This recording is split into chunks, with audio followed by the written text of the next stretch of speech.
A continuación, RTVC Noticias, emisión central. Este programa es para toda la familia. No contiene escenas de sexo ni violencia. Los menores deben estar en compañía de los padres o un adulto responsable. Contiene sistema closed caption. Este programa fue financiado con recursos del Ministerio de las TIC.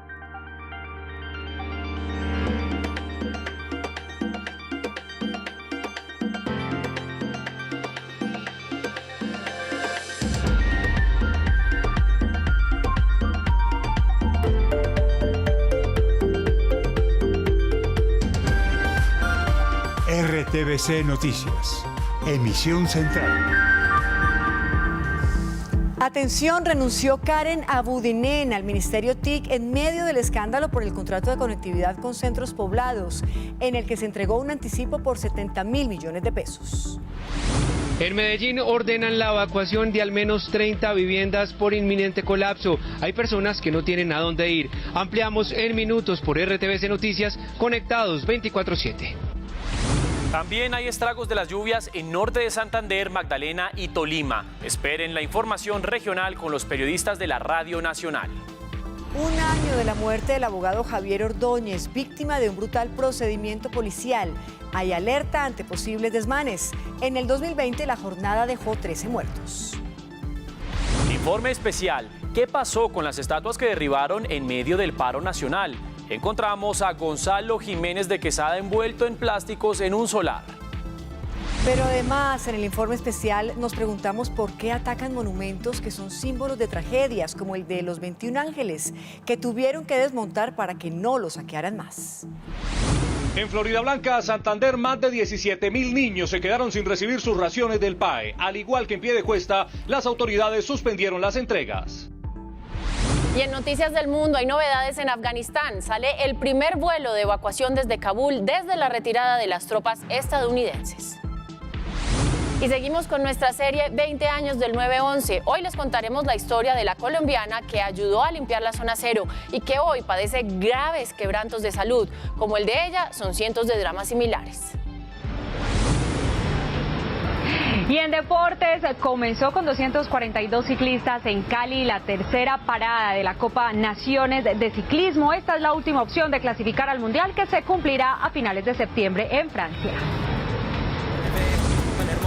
Y en cultura, expectativa por el retorno de los conciertos en Bogotá con La India, Rey Ruiz y el grupo Nietzsche. Mucha salsa.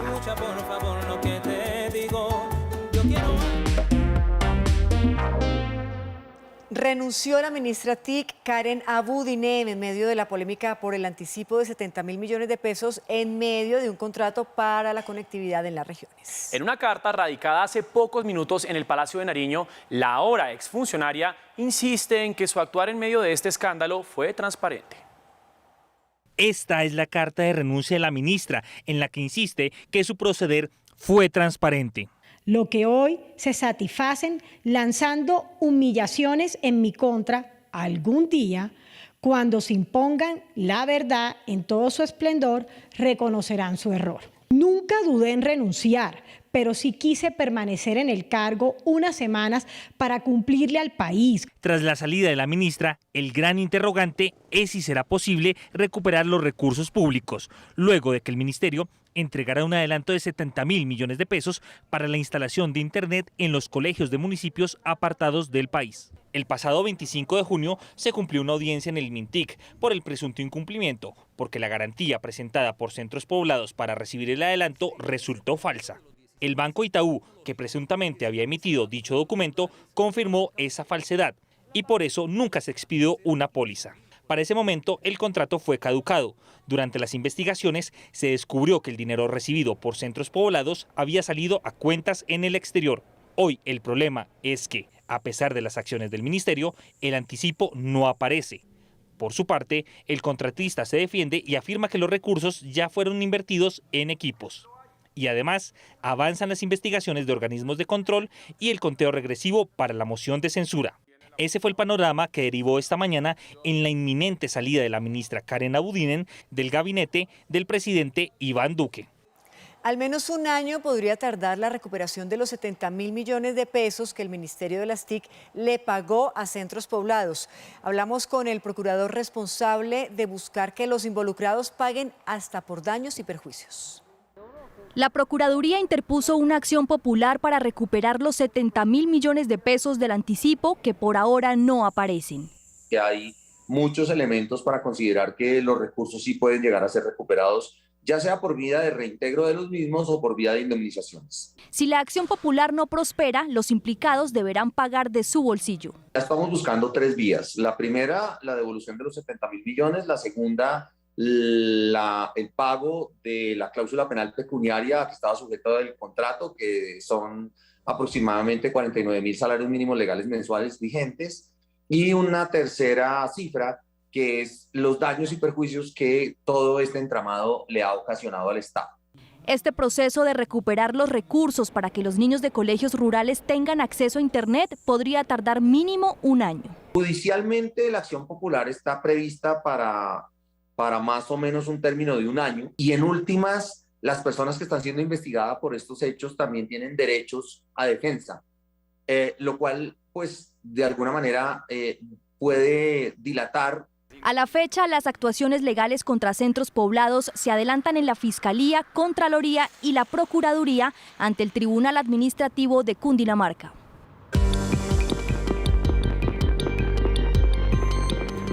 Atención, escándalo en el ejército. Un oficial y un suboficial fueron capturados como supuestos integrantes de una red que traficaba armas. Vamos inmediatamente con Stephanie Valencia. Stephanie, muy buenas noches. Detalles. ¿Qué tal? Muy buenas noches para todos. Así es, pues mire, se llevó a cabo este operativo entre el CTI de la Fiscalía y el Ejército Nacional para desarticular una red dedicada al tráfico de armas de fuego, accesorio y otros elementos de guerra. Al momento se registran 5 capturados, entre ellos 3 ciudadanos y 2 miembros activos del Ejército. Uno de ellos, el coronel Óscar Alexander Amado Pinzón, quien actualmente se desempeña como director de Bienestar y Familia del Ejército Nacional. Y por otro lado, el sargento viceprimero Pablo Eliezer Caro, quien actualmente es ayudante de comando del Batallón Especial Energético y Vial en el departamento de Antioquia. Según fuentes nos confirmaron aquí en RTVC Noticias, estos 2 uniformados concertarían con personal de unidades militares para poder extraer todos estos elementos de guerra y poder enviárselos a disidencias de las FARC y al parecer también a otros grupos al margen de la ley. Durante los allanamientos se encontraron diferentes cosas, entre ellos casi 19 millones de pesos en efectivo, computadores, además identificaciones de otras personas que están siendo analizadas, por supuesto, para poder determinar la responsabilidad de cada uno de estos 2 miembros activos del Ejército Nacional. Las órdenes de captura se dan precisamente por el delito de concierto para delinquir y también por fabricación, porte y tráfico de armas de fuego. Mañana se llevarán a cabo las audiencias de judicialización. Desde el occidente de Bogotá, Stephanie Valencia, RTVC Noticias, conectados 24/7. Gracias, Stephanie, por esta importante información. Vamos ahora a las regiones porque en Antioquia reportan nuevos estragos de las lluvias. En Medellín, más de 30 viviendas van a ser evacuadas por riesgo de colapso. Daniel Cañas, muy buenas noches. Adelante con su información. ¿Qué tal? Buenas noches para todos en Bogotá y para los televidentes. La comunidad denuncia que desde el 2018 las autoridades ya tenían identificada esta problemática. Sin embargo, 4 años después solamente les piden que desalojen sus viviendas. Algunas personas no pueden ir a ningún otro lugar, no tienen otro lugar a donde ir, como la historia también de doña Miriam, que se la contamos en este informe. No tengo para dónde irme, no tengo con qué pagar porque yo soy una persona sola. Sin trabajo, con 74 años de edad y con 2 hijos a los cuales debe cuidar con condiciones especiales, doña Miriam y su familia deben evacuar su vivienda por un posible deslizamiento de tierra, según lo advirtió el DAGRET. Yo resisto, pues no me mantengo así, sino que la gente me guarda. Entonces yo lo recojo y voy y lo vendo. Y me voy por ahí para arriba donde una señora robetería y ahí me ganó alguna cosita. Una situación que solo le da dos alternativas a doña Miriam: vivir en un constante riesgo o salir de su casa sin ningún tipo de ayuda. Pues que vea cómo estoy yo, necesitada aquí en mi ranchito, me mojo mucho. La orden de evacuar no solo es para doña Miriam, sino para 15 familias más del sector Villa Guadalupe, en la Comuna 1 de Medellín. Con un polígono atendido hoy de 37 viviendas en las que se ha generado recomendación de evacuación. Ese muro está que se nos viene aquí encima. Como estas casas están ocupadas. Está muy húmedo. La comunidad hace un llamado a las autoridades para que actúen con celeridad antes de que ocurra un desastre. Necesitamos que el alcalde de ahora se ponga como la mano en el corazón y mire todas estas personas que están en riesgo total. Hasta el momento van 15 familias que se han autoalbergado, 13 viviendas han sido evacuadas de manera definitiva, según lo informó el DAGRET. Y en Acarí, norte de Santander, fue declarada la calamidad pública luego de que las fuertes lluvias ocasionaran deslizamientos de tierra que mantienen incomunicada a la población. Esta y otras noticias con los periodistas de la Radio Nacional de Colombia. En Santander, la hidroeléctrica Sogamoso tuvo que abrir sus compuertas desde las 2 de la tarde de este jueves a la altura de la represa Topocoro, porque alcanzó su máximo nivel como consecuencia de las intensas precipitaciones que se presentan en esta región del país. El IDEAN recordó la alerta que se mantiene sobre los ríos Chicamocha y Suárez. Las lluvias caídas sobre Santa Marta ocasionaron el derrumbe de piedras y lodos en algunos cerros como el Siruma, cerca al Batallón Córdoba, bloqueando esta importante vía que comunica con el Rodadero. Luego de la remoción de las rocas por parte de la Oficina de Gestión de Riesgos, se adelanta la inspección de otros cerros para evitar accidentes. En Rovira, municipio del norte tolimense, fue decretada la calamidad pública debido a los estragos que ha generado el invierno, y es que allí las lluvias ocasionaron deslizamientos de tierra, pérdida de la banca y desbordamiento de quebradas. Las veredas más afectadas son Vegas de Chili y Cedral. Ante el incremento en los niveles del río Magdalena en el corregimiento Las Brisas de Magangué Bolívar, los habitantes comenzaron la construcción de pisos artesanales de madera al interior de sus viviendas, conocidos como tambos, para no perder sus enseres. Piden apoyo a las autoridades para evitar grandes afectaciones. Hay máxima alerta en Bogotá porque a un año de la muerte del abogado Javier Ordóñez se temen alteraciones de orden público. En las últimas horas ya hay un CAI que fue atacado.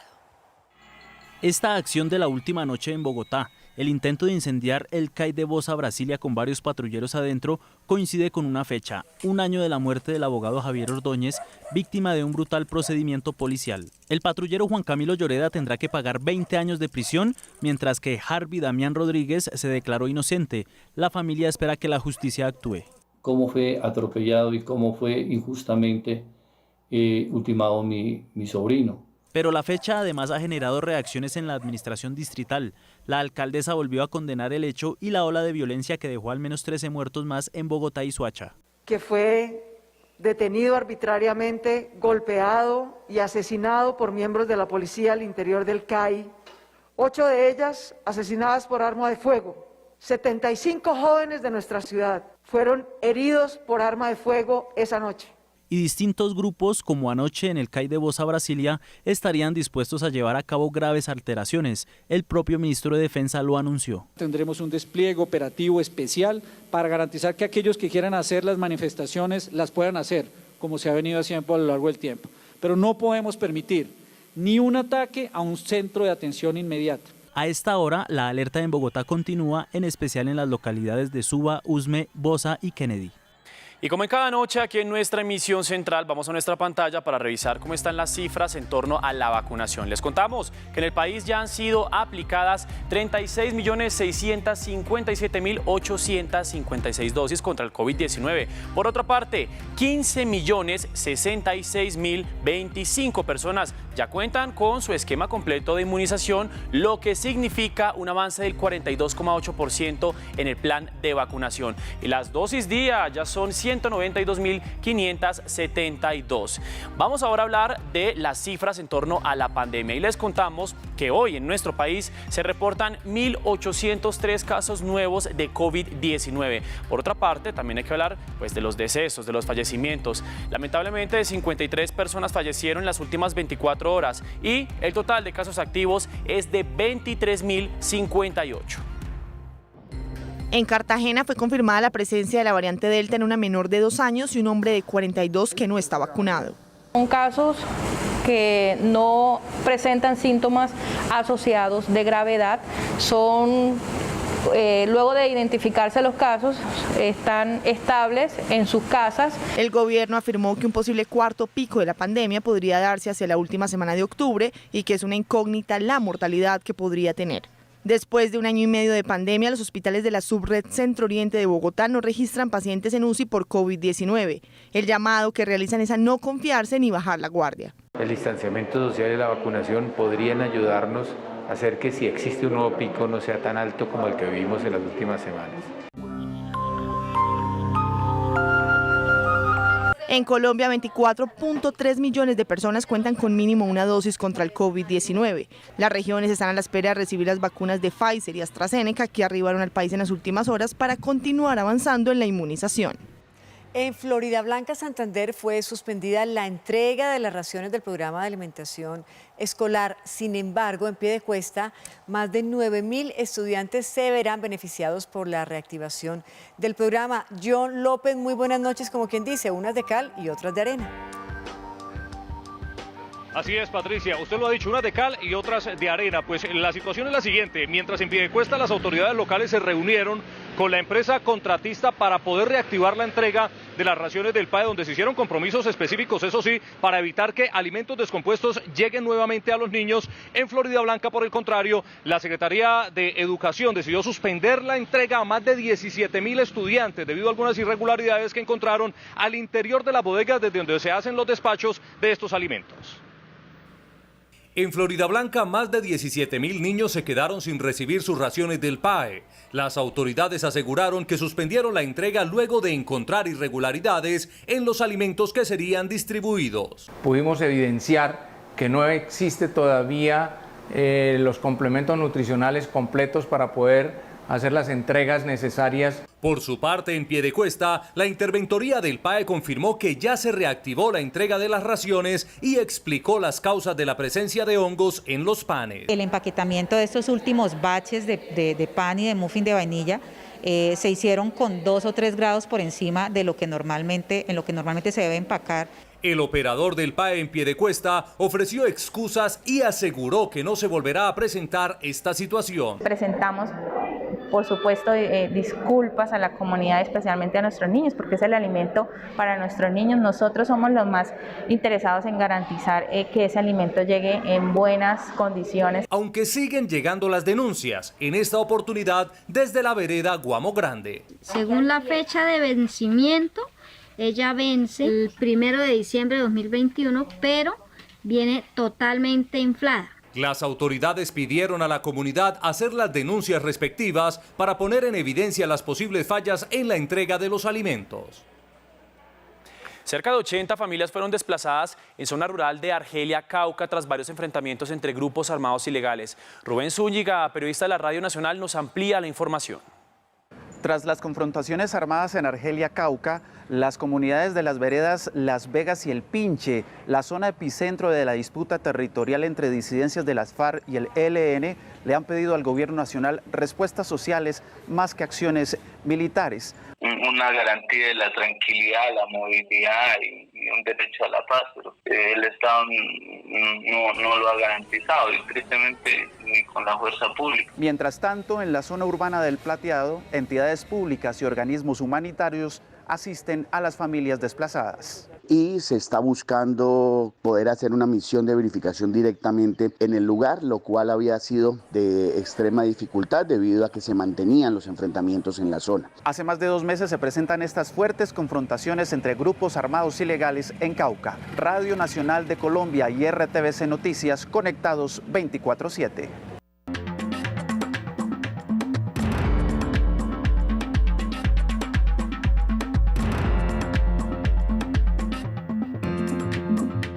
Bienvenidos a la información del mundo en RTVC Noticias. Empezamos con nuestro recorrido por los hechos internacionales del momento con las 3 imágenes del día. Vamos primero a ver estas imágenes en Kabul, capital de Afganistán. Vemos los civiles abordar el primer vuelo de evacuación hacia Qatar desde la retirada de las tropas estadounidenses hace 2 semanas. Luego seguimos en Corea del Norte con el tradicional desfile militar que se llevó a cabo a la medianoche hora local y que conmemora el aniversario de su fundación en 1948.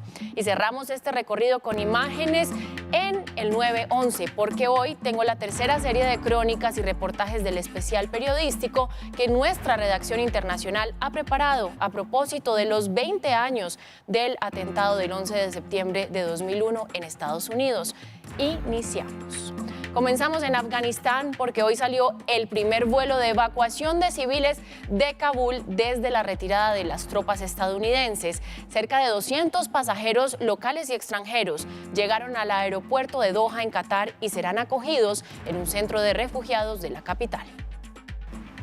Mientras Afganistán sigue amoldándose al norte que trazan los talibán, con gobierno interino nombrado, de fronteras hacia afuera, es visto como un desafío regional e internacional, haciendo nítido el tándem de quienes los apoyan y quienes los miran distantes. El encuentro de China con el cordón limítrofe afgano, Pakistán, Irán, Tayikistán, Uzbekistán y Turkmenistán deja manifiesto el respaldo de Beijing, que se hará material en los 31 millones de dólares que le dará al Emirato en alimentos, suministros, medicinas y 3 millones de vacunas anti-COVID. Pero aunque la interlocución desde Occidente también está activa, pasa por un rasero condicional. La legitimidad que el nuevo orden talibán quiere debe ganarse con hechos según Estados Unidos, que al parecer se empieza a reflejar en gestos como el primer vuelo de evacuación desde Kabul con 200 civiles extranjeros a bordo, pero que no sería suficiente sin el respeto a los derechos de las afganas como demandan instancias como Naciones Unidas. Y es que justo eso, la situación de las mujeres bajo el orden del Emirato es la prueba de fuego de los talibán. La práctica deportiva femenina desestimada por sus líderes es visto como un síntoma del tono que adoptará su régimen y de ahí el que sobre todo Occidente vaya en adelante a tener hacia ellos.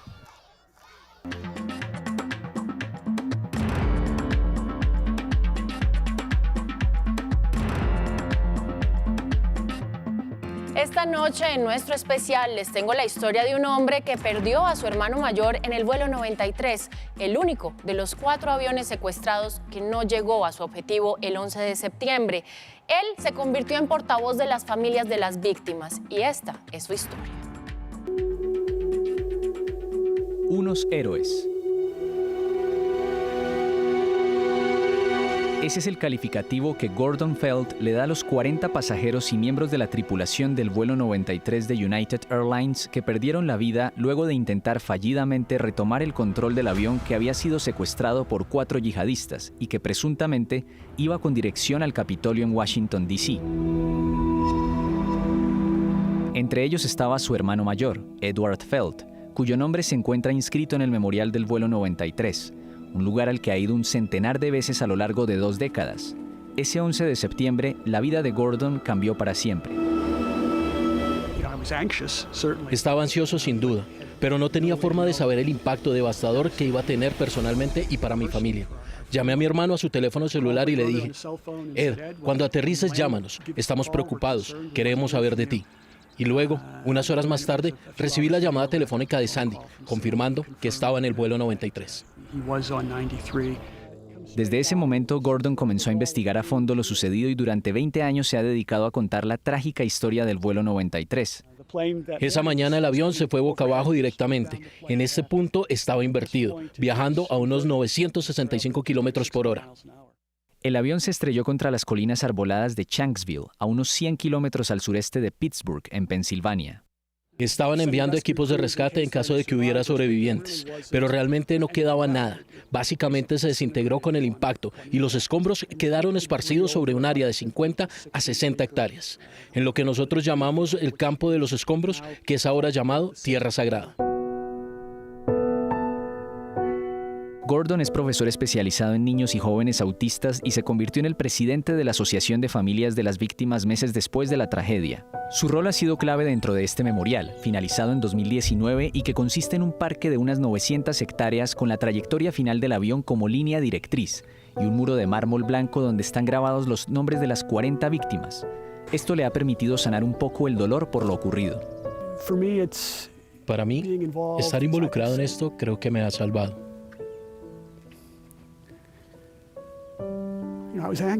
Estaba enojado.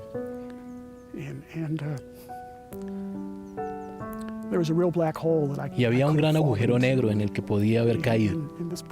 Y este proceso ciertamente me ha dado perspectiva, me ha dado esperanza y me ha dado un propósito. Aunque solo se halló un 5% de los restos de las víctimas en esta pequeña pradera que es como una gran tumba a cielo abierto, Gordon conserva varios elementos que ha recolectado durante este tiempo e insiste en que su hermano y los 39 pasajeros y tripulantes merecen todos los aplausos. Fueron héroes, tomaron el asunto en sus propias manos y ayudaron a evitar un desastre mayor ese día y se ganaron un lugar en la historia de este país.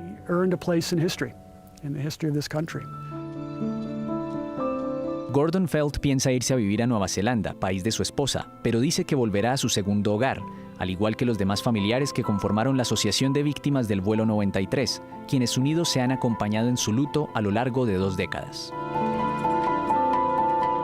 Esta tragedia sin duda cambió el destino de muchas personas y de muchas formas. Por ejemplo, las mujeres que integraron las brigadas de limpieza. Hay muchas de ellas que hoy sufren graves afecciones pulmonares y luchan por un tratamiento y documentos de residencia.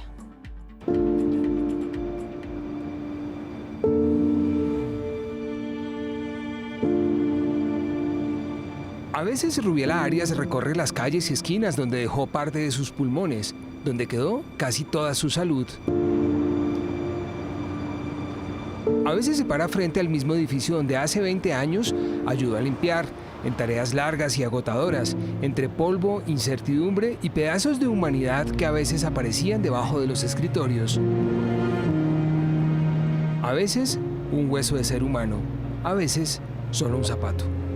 Los siles dañados, había partes de las ventanas dañadas, movíamos los escritorios, hicimos demolición, quitábamos el ceiling,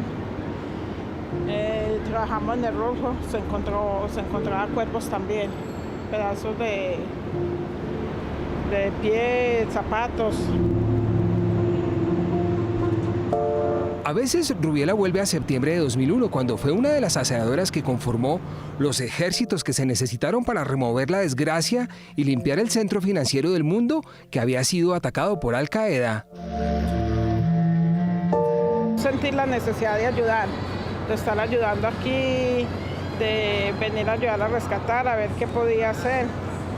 Y por eso fue importante. Sentía que tenía que estar aquí. Tiene su parte de heroísmo en esta historia, remover el desastre y ayudar a poner el mundo en pie. Tiene un inmenso sacrificio que ahora lleva a todas partes, el lastre de su mala salud. Meses de respirar ese polvo y asbesto y aire de muerte la convirtieron en una enferma pulmonar crónica. De otras cosas que duermo, me falta el aire, entonces me tengo que poner esto. Y la historia que Rubiela empezó a escribir hace 20 años en las calles de Manhattan atraviesa hoy el momento de mayor dolor y drama, aquí, en su pequeño apartamento de Queens. Después de luchar contra el polvo vino una disputa legal por los documentos, pero ya la salud estaba perdida. Lo de que la gente no nos hayan dado papeles es una justicia porque se perdió lo más preciado que la salud. Ahí no hay plata que valga, si le dan a uno 500.000, 1 millón, lo que sea, ahí no hay plata que valga. La salud no tiene precio. Son cientos, quizá miles de mujeres en esta situación. De cuando en cuando una abogada que las acompaña y asesora las reúne para revisar en qué va su aplazado sueño americano. Algunos fueron deportados y algunos de nuestro grupo dijeron no, mejor yo irme, si es que voy a morir, mejor me voy para mi país. Lucely Hill, también colombiana, limpió escombros del 911 con Rubiela. Ella no ha tenido la misma suerte y los documentos, igual que su salud, son como la metáfora de un extravío en un laberinto de rascacielos. Este dolor es todos los días al Señor. Fueron mentiras que nos iban a ayudar, porque yo le digo una cosa, de verdad que estamos discriminadas porque nosotros para ver a Nueva York limpio tuvimos que pasar por muchas cosas. Sí. Ya, nosotros vimos, yo vi como en 6 meses ya Nueva York distinto a lo que vimos, negro, negro, negro, y en esos huecos tan miedosos, por nosotros, porque los americanos pasaban de lejos. Compatriotas, amigas, compañeras de lucha, hace 20 años en la de limpiar las calles de la isla, hoy en la lucha por mejorar sus pulmones y conseguir una tarjeta verde, que también sea algo así como un diploma de heroísmo y pasado.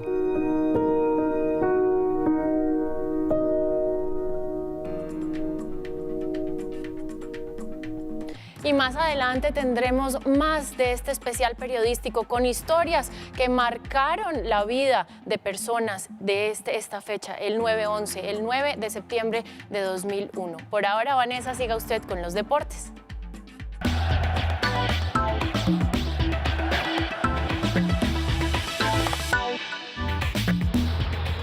Muy buenas noches, bienvenidos a la información deportiva. Los saludo aquí desde la ciudad de Medellín, pero nos trasladamos a Cali porque allí comenzó la tercera parada de la Copa Naciones de Ciclismo con 242 ciclistas. Este es un evento de la Unión Ciclística Internacional y es muy importante, es el tercero más importante después de la Copa Mundo de Ciclismo y de los Olímpicos. Tras las paradas de Hong Kong y San Petersburgo, esta es la última oportunidad para más de 200 ciclistas de 4 continentes para clasificar al Campeonato Mundial de Pista, que se disputará en Francia del 20 al 24 de septiembre. Es mi primera Copa de Naciones en la que voy a participar, entonces estoy bastante ilusionada, muy contenta. El equipo colombiano está integrado por 20 ciclistas, 12 hombres y 8 mujeres procedentes de 4 ligas del país. En total, 242 participantes de 36 países estarán en competencia. Tenemos unas expectativas demasiado altas, hemos trabajado muy duro, ya son 20 días de mucho trabajo, mucho trabajo exigente, entonces creo que vamos con toda. Hemos tenido mucha preparación por parte de la ruta, hemos estado corriendo demasiada ruta. Por decisión de la Unión Ciclística Internacional y debido a la pandemia, el velódromo Alcides Nieto Patiño de la Sultana del Valle no tendrá público durante los 4 días de competencias.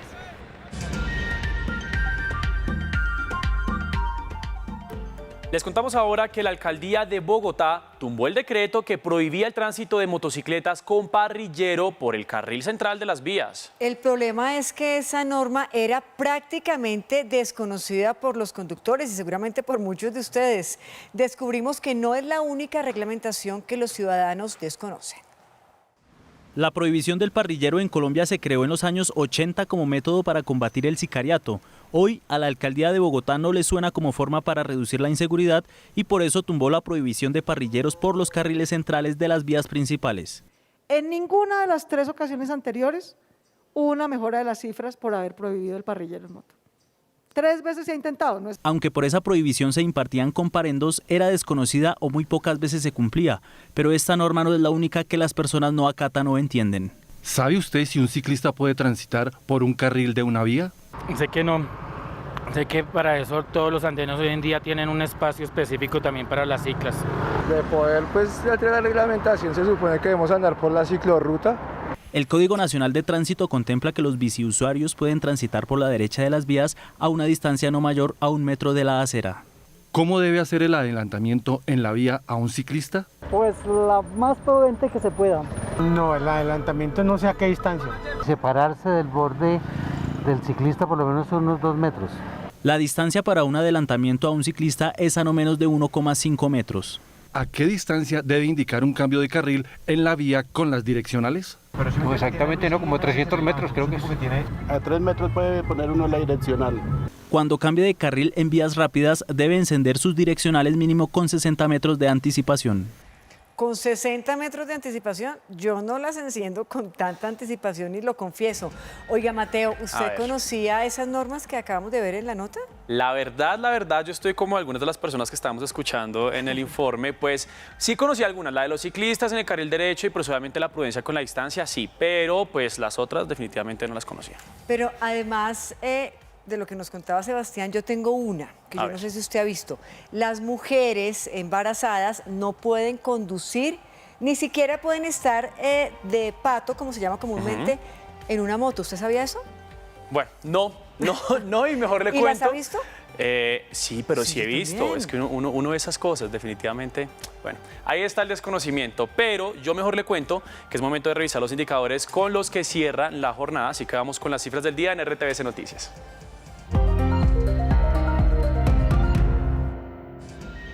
El dólar cerró en 3.829 pesos con 72 centavos y subió 13 pesos con 58 centavos. 140 millones de dólares recaudó la startup colombiana ADI, triplicando su valorización a puertas de ingresar al mercado brasileño.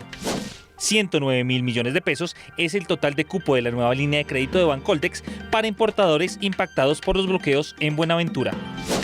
80.000 toneladas es el límite establecido por el Ministerio de Comercio para las exportaciones de chatarra, de hierro o acero, para garantizar el suministro de esta materia prima en el país. 9.411 vehículos híbridos se han vendido en el país hasta agosto, un crecimiento del 376%. Mientras que en el mismo periodo se vendieron 652 vehículos eléctricos con un crecimiento del 20,7% frente a 2020. 8.000 millones de pesos es la convocatoria lanzada por el Ministerio de Agricultura para financiar emprendimientos de mujeres rurales. Más de 2.000 camisetas de la selección colombiana de fútbol fueron aprendidas por la DIAN en Barranquilla. El gobierno nacional sancionará la próxima semana el proyecto de inversión social que ya fue conciliado, recordemos, en el Congreso de la República. El ministro de Hacienda explicó el resultado final tras el trámite.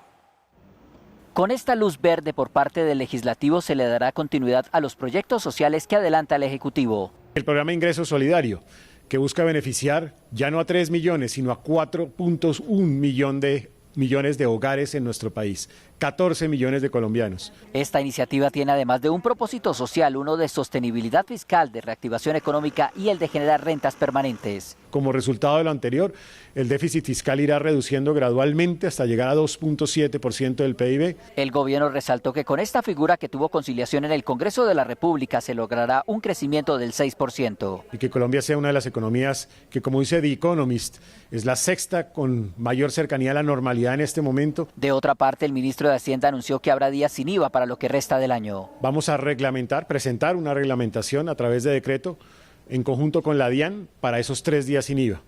Seguramente tendrán que ser en los meses de octubre y aspiramos que haya también en los meses de noviembre especialmente. Se espera que el presidente Duque sancione esta ley la próxima semana.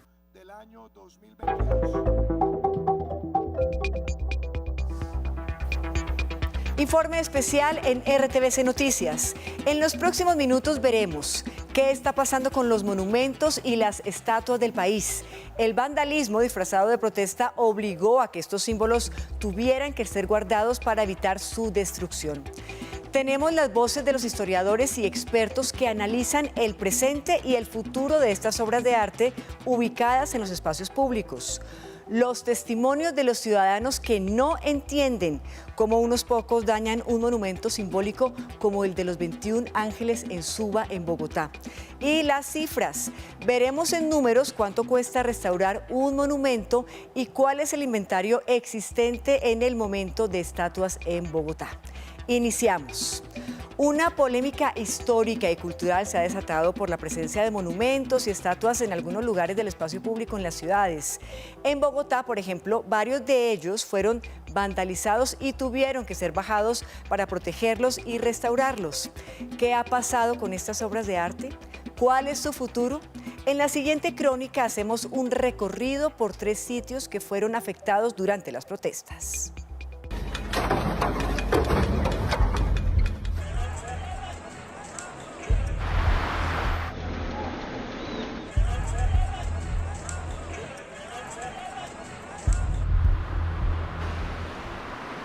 El uso de las vías de hecho atentó contra esas figuras de bronce que hacen parte, gústenos o no, de la historia de nuestro país. Hay uno que no hubo necesidad de bajarlo, uno lo tumbaron en una madrugada, el de Jiménez de Quesada, que como usted decía es nuestro fundador. Querámoslo o no, es el fundador de la ciudad. Llegamos a la alcaldía de La Candelaria y bajo unos plásticos y en las mismas condiciones que el día en que la tumbaron, reposa don Gonzalo Jiménez. Me quitaron la mano, sí, señor, y aquí traía la espada, ¿cierto? Sí, yo tampoco la recuerdo muy bien. Tiene partido el brazo como por acá. Don Gonzalo Jiménez de Quesada, tapado, desbaratado. ¿Quién sabe cuándo lo pongan otra vez? Pues a la plazoleta del Rosario no va a volver por ahora. La estatua del Gonzalo Jiménez de Quesada llega al Museo de Bogotá para continuar la conversación ciudadana. Según una encuesta realizada por la Veeduría Digital y el Instituto Digital de Patrimonio Cultural, el 83% de los ciudadanos incluidos en esta encuesta consideran que los monumentos y las estatuas sí son importantes. Y también la mayoría de las personas encuestadas consideran que el distrito debe propiciar una deliberación pública para encontrarle un nuevo significado a los monumentos. Nos vamos ahora por la calle 26 hasta el monumento a los Reyes Católicos. Aquí en ese espacio debería estar la estatua de Cristóbal Colón y en ese espacio de allá debería estar el de la reina Isabel. Los dos están siendo custodiados y restaurados por el Ministerio de Cultura. Si nosotros quitáramos de la memoria a Cristóbal Colón, le deberíamos cambiar el nombre a Colombia, que está hecha, digamos que su nombre deriva de un homenaje a lo que pasó hace 500 años y más. En este lugar hay grafitis, otro tipo de mensajes y muy poca gente accede a este espacio público. Ahora vamos rumbo al monumento a los héroes en la calle 80 con Caracas. En este sitio estaba el Bolívar ecuestre, al que intentaron tumbar, pero que fue retirado por el Instituto de Patrimonio. La escultura estaba muy deteriorada por el fuego que se había causado en el pedestal. Eso había producido que el anclaje del pedestal a la escultura se hubiera debilitado y las patas de bronce se hubieran cristalizado y dilatado, lo que ponía en riesgo la estabilidad misma del monumento. Esta estatua, después de ser restaurada, regresará a su casa original en el Jardín de las Hortensias, en el Parque de la Independencia. La discusión apenas comienza. El debate sobre los monumentos debe ser un debate abierto y ciudadano. ¿Qué monumento debe estar en el espacio público?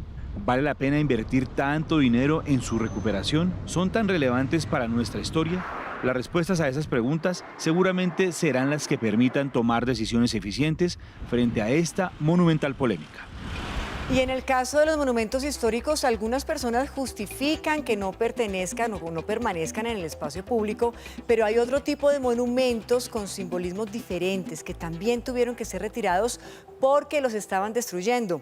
Es el caso de los monumentos a los 21 Ángeles en la vía Suba en Bogotá. Sufrió los destrozos de los vándalos y lo tuvieron que quitar. Al lado de una protesta que puede ser justificada o no, el vandalismo agrede símbolos que no tienen nada que ver con lo político. En este sitio estaba el monumento a los 21 Ángeles, instalado allí para que nunca se nos borre de nuestra memoria el trágico accidente ocurrido el 28 de abril de 2004.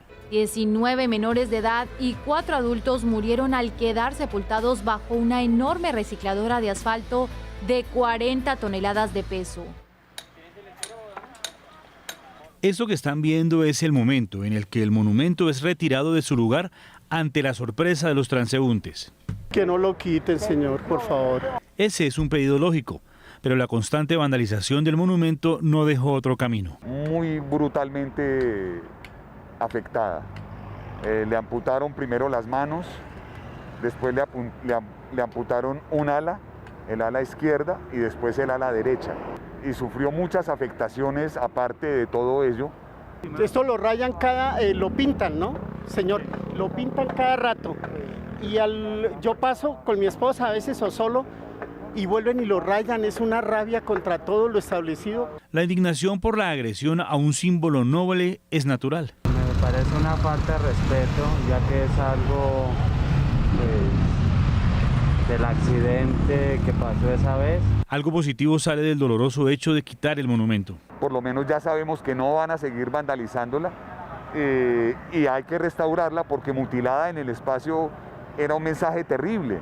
Pero, ¿quiénes son los que atentan contra algo lejano de la política y de la tradición histórica? Pues creemos que son personas, primero, que no son de la localidad, porque en 17 años que estuvo la pieza allí, ni en los momentos más duros del paro, de la revuelta, del agite social, tampoco fue afectada. El deseo es que al final del año los 21 ángeles regresen a su lugar. La restauración va a comenzar. Por ahora, en el lugar otros símbolos igual de nobles ocupan el espacio que sigue estando lleno de dolor. Vamos ahora a revisar las cifras. En Bogotá hay 714 bienes entre monumentos y esculturas. 5 de ellos fueron retirados de sus sitios habituales porque fueron vandalizados. Los monumentos que ya no están en su sitio tradicional son la estatua de Gonzalo Jiménez de Quesada. Está ahora en la Alcaldía de la Candelaria y cuando la restauren se instalará provisionalmente en el Museo de Bogotá. La estatua de Bolívar ecuestre, los 21 ángeles, la niña del columpio, están en estos momentos en el Instituto Distrital de Patrimonio. El Bolívar ecuestre ya no será instalado en Los Héroes, se irá al Parque de la Independencia. Y la estatua monumento de Cristóbal Colón y la reina Isabel están guardados en la estación de la Sabana y a la espera de la definición de su futuro. Para que hagamos un cálculo de lo que vale restaurar un monumento de estos, escuchen, en el 2018, 170 millones de pesos invirtieron o los invirtió la Universidad del Rosario en el arreglo del entorno solamente a la estatua de Gonzalo Jiménez de Quesada. Hasta aquí este informe especial. El próximo jueves en RTVC Noticias, como ya es costumbre, un nuevo informe. Pero no los quiero despedir sin antes dejarlos con una reflexión. Quienes dañaron, destruyeron el monumento a los 21 ángeles en Bogotá, en la avenida Suba, un monumento que simboliza el dolor y la tristeza de unos padres huérfanos que perdieron a sus hijos, realmente ¿contra quién o contra qué protestaban? Cuando hablamos de protestas, no todo vale. No todo vale, Mateo. Y es que estos hechos, Patricia, lo que hacen es empañar y deslegitimar los actos simbólicos válidos que puedan darse en esas protestas. Así que, por supuesto, queda la reflexión. Es momento de una pausa, queridos televidentes. Recuerden que nos ven en Colombia y en el mundo por Señal Colombia, también por nuestro streaming que pueden encontrar en rtvcnoticias.com. Como siempre, los leemos con el numeral Me Conecto con RTVC y los invitamos a que participen en las redes sociales. Estamos en constante interacción con ustedes en Twitter, Instagram, Facebook. Nos encuentran como @rtvcnoticias. Daniela, cuéntenos usted qué tenemos más adelante. Pues Mateo, tenemos más crónicas y reportajes para que entendamos mejor lo que sucedió el 9/11 y les vamos a explicar cómo cambió el mundo a partir de ese día. Ya volvemos. Ya regresamos con más información en RTVC Noticias. Somos nosotros quienes creamos, somos quienes tenemos la capacidad de moldear, de cambiar todo y empezar de nuevo. Creamos todo el tiempo, una y otra vez. La creatividad está en todos nosotros. Es nuestra mejor herramienta y es ahora que debemos usarla de nuevo. Es lo que nos ha traído hasta acá y es lo que nos llevará muy lejos. Gran Foro Mundial de Artes, Cultura, Creatividad y Tecnología, GIFACT 2021. La creatividad está en todas partes.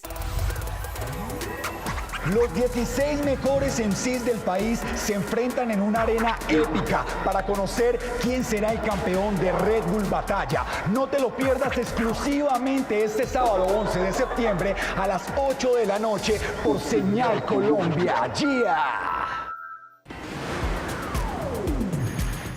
Estás viendo RTVC Noticias, emisión central.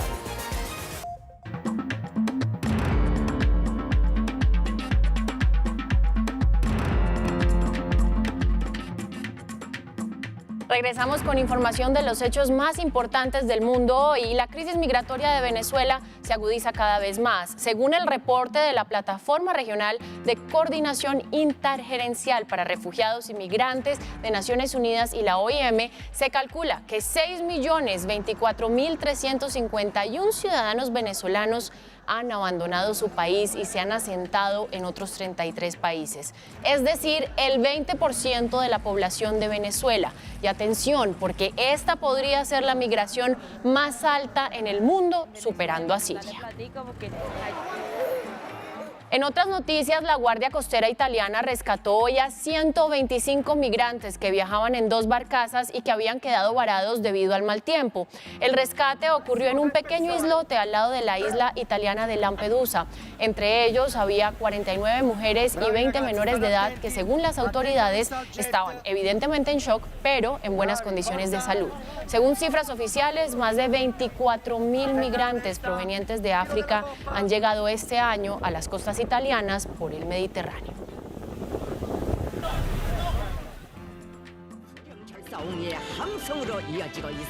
Y nos vamos a Asia. Cada año el desfile que conmemora el aniversario de fundación de Corea del Norte se roba las miradas del mundo, pero el de 2021 fue distinto a los anteriores. Por primera vez, el régimen de Pyongyang realizó esta parada militar sin misiles ni tanques. En su lugar, exhibió tractores, camiones de bomberos y varios estudiantes también participaron con trajes protectores de color naranja.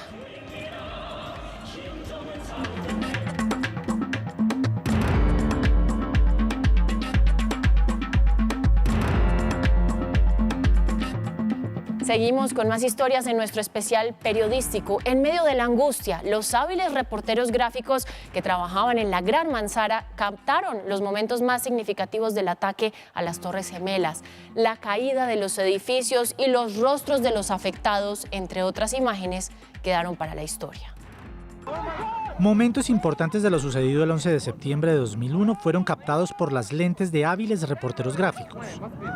En medio de la incertidumbre fotografiaron los instantes que inmortalizaron un ataque al considerado por muchos símbolo de la pervivencia del vigor de Nueva York y de Estados Unidos en la transición del siglo XX al XXI.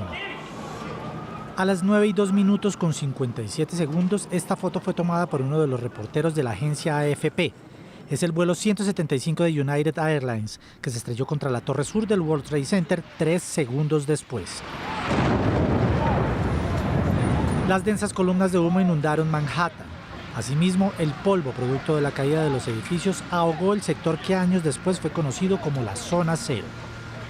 Propios extranjeros, aterrados con lo sucedido, decidieron convertirse en rescatistas voluntarios. El esfuerzo de muchos permitió salvar a 18 personas debajo de los escombros. Tras el desplome de las gigantes, cientos de personas recorrieron el sector en busca de sobrevivientes. Muchos de los afectados por el polvo actualmente sufren enfermedades respiratorias. Además de las 2 torres, los otros 5 edificios que hacían parte del complejo resultaron seriamente afectados. A medida que pasaban las horas, el cansancio y la angustia se fueron apoderando de voluntarios, policías y bomberos. De los locales comerciales ubicados al frente del World Trade Center quedó esta imagen de la boutique Brooks Brothers. Su sección de camisas para hombres se convirtió en una morgue temporal. Años después, la compañía decidió cerrar la tienda. Los hierros retorcidos fueron un símbolo de la reconstrucción de la Zona Cero. En el Museo Nacional del 11 de septiembre permanecen expuestos varios de ellos. Lentes ágiles permitieron que el mundo conociera lo que quedó de un emblema de poder izado en 10 años y derrumbado en 1 hora y 40 minutos. Los recuerdos permanecen en las memorias de los familiares de las casi 3.000 personas que fallecieron y en los 6.000 heridos que, de una u otra forma, continúan conmemorando y recordando a quienes fueron los principales sacrificados. Y sin duda alguna, los atentados del 11 de septiembre de 2001 en Estados Unidos cambiaron el rumbo de muchas cosas, desde las rutinas de los ciudadanos y la vida de los ciudadanos en este país hasta las relaciones exteriores, incluso la forma de hacer la guerra. Informe de análisis de nuestra periodista Camila Bradford. 2021 es un año atípico. La vida bajo la nueva normalidad que impuso un virus nos concentra como raza humana en sobrevivir. Vacunas, rutinas de bioseguridad y el sistema internacional resolviendo eso, redefine y moldea el mundo que transitamos hoy. Pero exactamente hace 20 años, este momento logró algo similar. Y todo porque con este mensaje que era entregado a la nación más poderosa del mundo, su historia se redireccionó y con ello la del mundo. La capacidad de un grupúsculo atrincherado en la agreste zona montañosa afgana para convertir aviones comerciales en armas, para reivindicar una convicción puntual, resonó más allá del desplome del World Trade Center.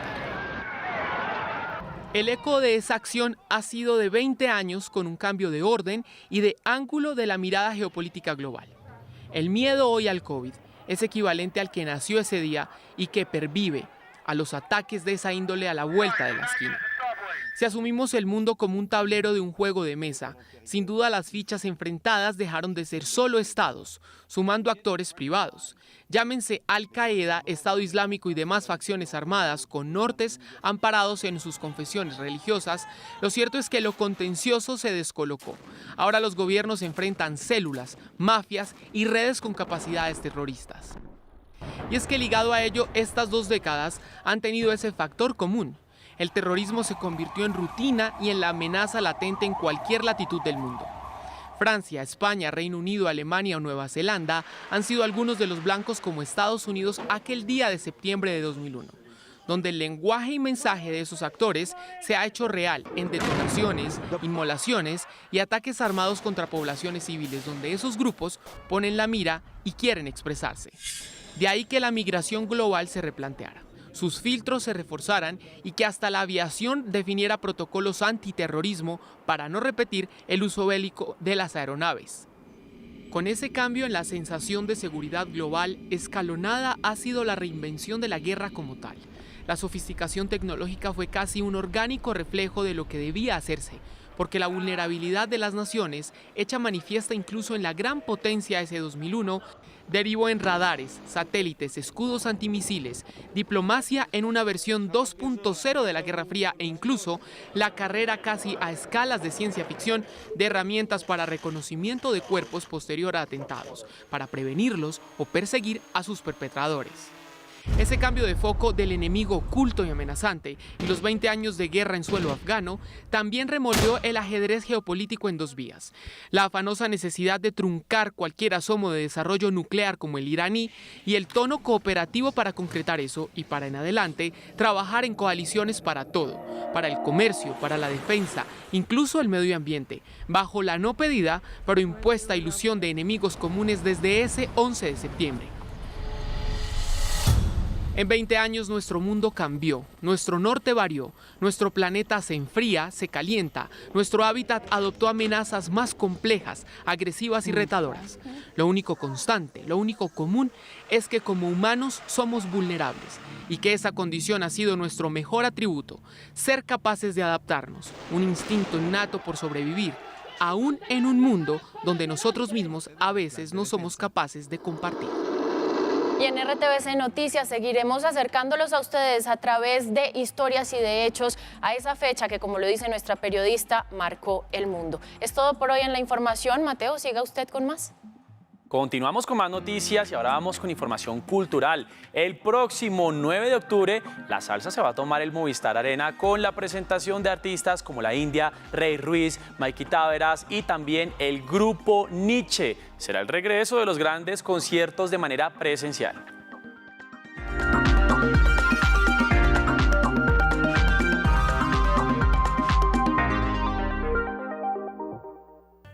Son más de 4 décadas en las que el grupo Nietzsche ha marcado varias generaciones con su música y ahora se preparan para uno de los primeros eventos presenciales en Bogotá. Estamos ansiosos esperando que llegue rapidito ese 9 de octubre para poder compartir con todos nuestros seguidores, con todos los nichistas. Aunque han estado de gira por varias ciudades de Estados Unidos, también hicieron parte de la más reciente Feria de las Flores y ahora listan todo para su presentación en Bogotá el próximo 9 de octubre. Al principio es difícil por el trasnocho, tú haces un baile y en el otro ya, ¿cómo así? Vamos a hacer otro baile. Pero nada, la alegría es inmensa. Quiero dejar la huella de este amor, amor, amor del bueno. Si me dejas, te lo pido de rodillas. El público puede estar seguro, puede estar tranquilo de que les va a caer un tren de salsa encima. Eso sí, no hay menor duda, no cabe la menor duda. Nosotros estamos supremamente, como nos ves, estamos supremamente emocionados, ansiosos por ya que llegue ya la fecha y poder compartir con nuestro público presencial. En una presentación del grupo Nietzsche hay canciones que siempre van a ser parte del listado. Hay canciones como Una Aventura, que son clásicos, Buenaventura y Caney, Cali, Pachanguero, que que nos hace falta cuando la gente lo corea y estamos ansiosos por llegar a ese concierto y escuchar Cali, Pachanguero.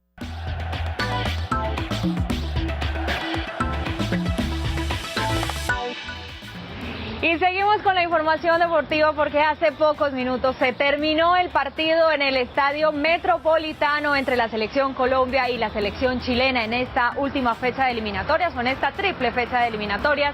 Y realmente, pues la noticia es positiva porque Colombia ganó por 3-1 a la Selección Chilena.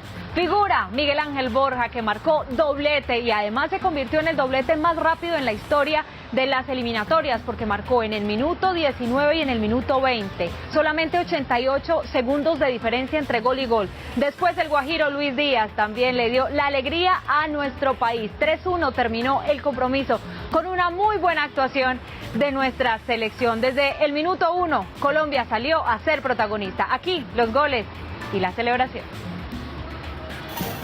Emocionante y vibrante resultó el partido de la Selección Colombia ante Chile.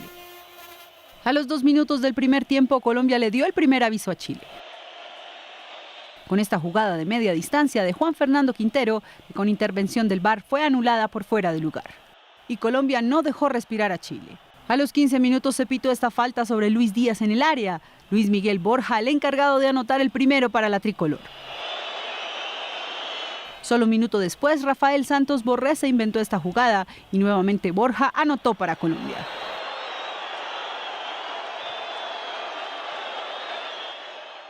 Al minuto 27, Borré no logra concretar esta opción clara de gol.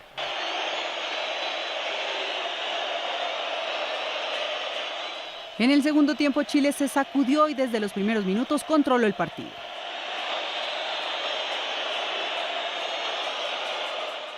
A los 55 minutos, tras este error en defensa, Jan David Meneses descontó para los australes.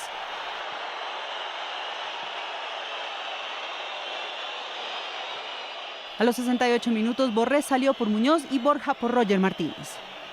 Minuto 73, cambio de frente de Roger Martínez para Luis Díaz, que termina al fondo de la red, con intervención de un defensa chileno. Pero Rueda quería más y a los 78 Quintero salió por Falcao, quien a los 84 por poco marca de tiro libre.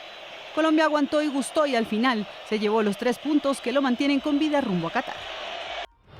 Oiga, Vane, y entonces... Y ahora Colombia tiene 13 puntos. Sí, señor, cuéntame. O sea que ahora... Me emocioné, Mateo. No, pues ni más faltaba. Oiga, y entonces el siguiente partido, octubre contra Brasil, nada más y nada menos.